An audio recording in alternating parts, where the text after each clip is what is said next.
Dado preocupante sobre a falta de saneamento básico nas escolas brasileiras escancara uma realidade muitas vezes invisível. Cerca de 28% das crianças matriculadas na pré-escola não têm acesso à água e esgoto tratados.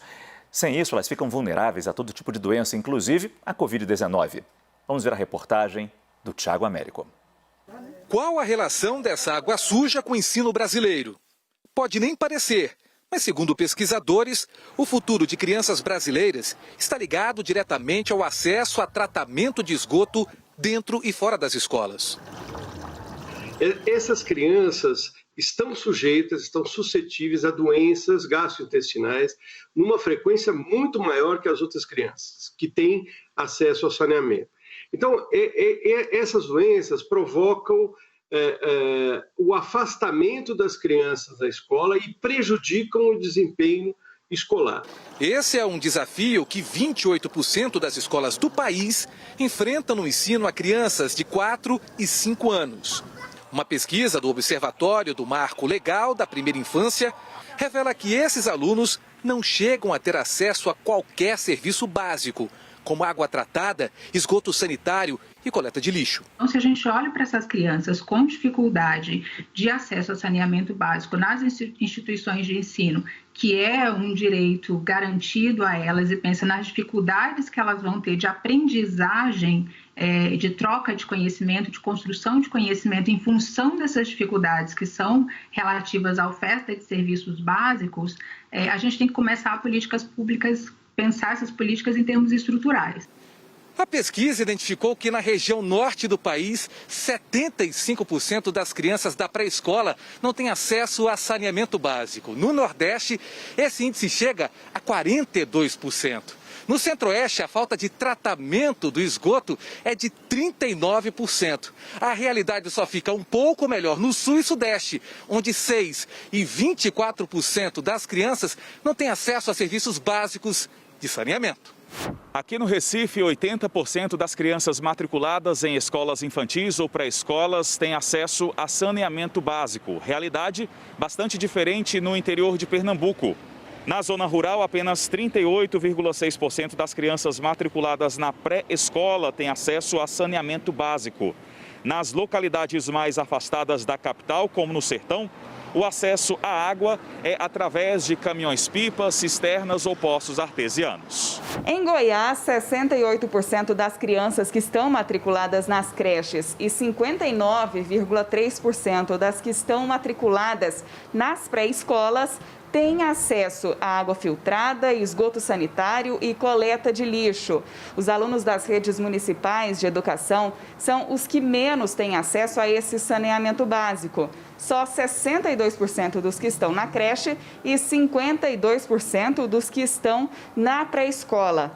Na capital, Goiânia, 90% das creches e 85% das pré-escolas tem saneamento básico. Aqui em Minas Gerais, a realidade é bem diferente de boa parte dos estados. Cerca de 92% das crianças em idade de pré-escola têm acesso aos serviços básicos de saneamento, tanto aquelas que estudam na rede privada, quanto aquelas que estudam na rede pública. Agora, aqui em Belo Horizonte, essa proporção chega a quase 100% das crianças que são atendidas em creches e também em pré-escolas. Em Curitiba, 99,3% das creches têm acesso a saneamento básico. Em todo o Paraná, o percentual cai para 77,1% dos estabelecimentos. Na zona rural, 95,9% têm acesso à água e esgoto, enquanto na área urbana o percentual é de 77%. Também há disparidade entre a rede pública e privada de educação. Nas escolas particulares, 95% têm acesso a saneamento básico, enquanto nas escolas públicas o percentual é de 71,9%. Um contraponto é Porto Alegre. 99,2% das escolas infantis têm água filtrada, esgoto sanitário e coleta de lixo à disposição, sendo a rede pública 100% coberta nesse ponto. No Rio Grande do Sul, mais de 90% das escolas e creches privadas têm saneamento básico adequado, enquanto 70% das instituições públicas têm acesso aos itens para higienização. Este pesquisador do Instituto Trata Brasil mergulhou fundo em quase 9 milhões de questionários do Enem entre os anos de 2010 e 2018. E a conclusão é alarmante. O estudante que sofreu com a falta de saneamento básico na escola ou em casa alcançou em média 20 pontos a menos que outro estudante que teve acesso aos cuidados necessários. A falta de saneamento, ela é um problema que deixa muitas sequelas, né? De saúde e de qualificação do capital humano. Se você tem uma geração sem saneamento, você tem uma geração com desigualdade de renda no futuro muito grande. Como vimos, um problema que afeta escolas do país inteiro, mas principalmente do Norte e Nordeste. Para entender essa realidade, a gente conversa ao vivo com a presidente executiva do Todos pela Educação, Priscila Cruz. Priscila, mais uma vez, muito obrigado pela sua participação, pela sua presença aqui no nosso Prime Time. Priscila, entre tantos problemas que a gente já tem com a educação no Brasil, e são muitos, como é que a gente entende esses números de falta de saneamento, falta de água tratada nas nossas escolas? Boa noite, Márcio. Com vocês de novo.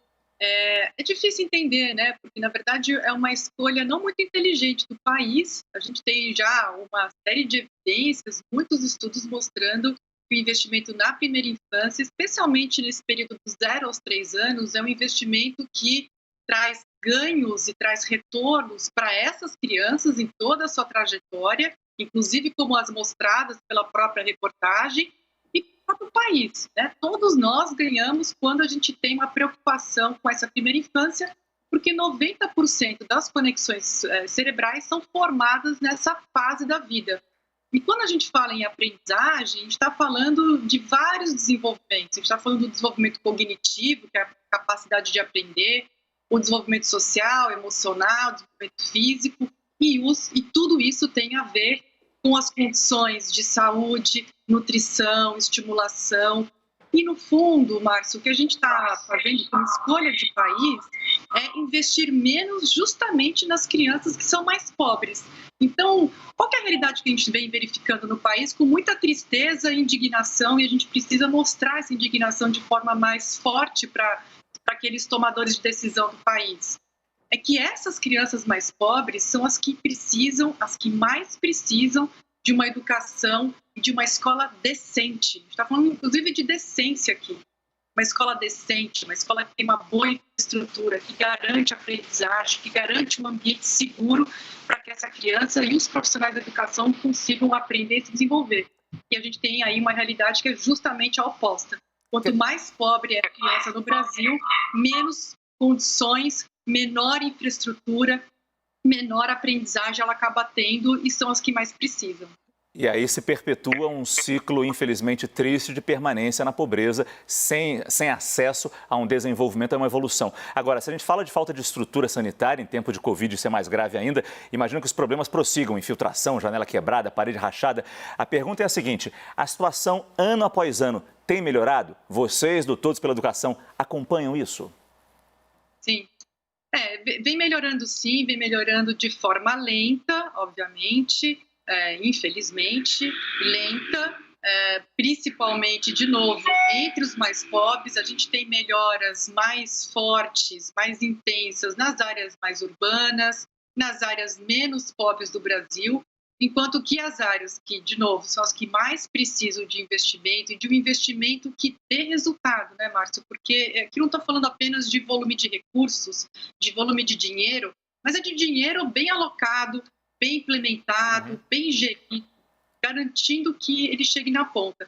Você tocou num ponto fundamental, que é agora esse desafio adicional, que é a reabertura das escolas, que vai acabar acontecendo, ainda com os efeitos da pandemia, ainda com repercussões dessa pandemia. Então, pensar em escolas que não tem nem água tratada, nem esgoto, para poder garantir a higiene mínima dessas crianças é realmente um absurdo. A gente precisaria dar uma atenção muito maior.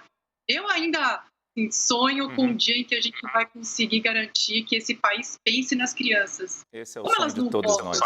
Esse é o sonho de todos nós. Priscila Cruz, do Todos pela Educação. Muito obrigado.